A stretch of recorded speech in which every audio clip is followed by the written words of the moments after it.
In this video, we'll look at the number question type.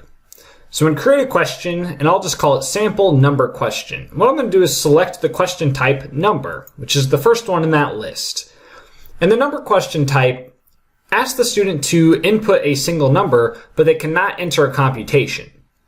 So this is maybe something you would use if you want students to compute something by hand and then enter in the result, but they can't enter computations right into the system. So let's go ahead and get started with this simple example. So we'll do something like, what is the value of A plus B? So $A and $B, those are going to be variables that we're going to define. So we'll just randomize A and B. So we'll do A equals a random number between 2 and 10, and then we'll have B be a random number between 11 and 19.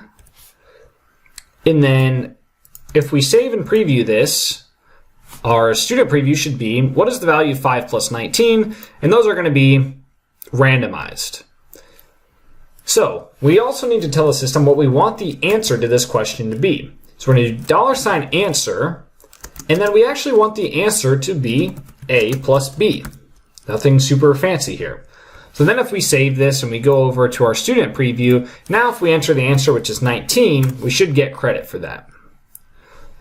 Okay, so there's a few other optional variables that we can define. Again, if you go to the writing question help and you scroll down and you click on the number link, it'll tell you what the required variables are, which is answer. We've done that. And then you have a handful of optional variables. Like you can set the tolerance if you want it to be looser, if you want them to be able to enter an answer that's within, say, 0.5. You could use the absolute tolerance variable, things of this nature. You have a handful of options that you can read through there.